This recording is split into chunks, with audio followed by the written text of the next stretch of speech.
இன்று தமிழரை பார்த்து என்ன சொல்லுகிறீர்கள்? தமிழ் பிச்சை எடுக்க கூட உதவாதா? ஓரளவு உண்மைதான். ஒரு தெற்கத்தி அறிவுரை தங்காய், தமக்கென உங்கள் நீதியை திரட்ட ஆங்கிலத்தில் இந்தியில் பிச்சை எடுக்கலாமே. தமிழ் பிச்சை எடுக்க உதவாது, திருடவும் உதவாது.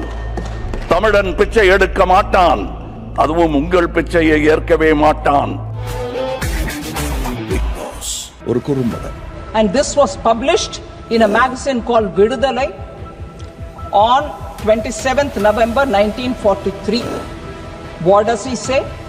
And I will give you a brief translation afterwards. He says, Tamil படித்தால் பிச்சை கூட கிடைக்காது. உங்களின் கூட்டணி கட்சியான திமுகவின் கொள்கை தலைவரான ஈவேரா சொன்னதை மேற்கோள் காட்டி மாண்புமிகு நிதியமைச்சர் திருமதி நிர்மலா சீதாராமன் பேசியிருக்கிறார் என்பது கூட தெரியாமல் அதை சொன்னதே நிதியமைச்சர் என்று திரித்து ஏதேதோ உளறி இருக்கிறார் கமல்ஹாசன். இது மதிப்புமிக்க பாராளுமன்றம் இங்கே ஆதாரத்துடன் தான் பேச வேண்டும். அதை முதலில் கற்றுக்கொள்ளுங்கள். இந்த அவமானம் உனக்கு தேவையா?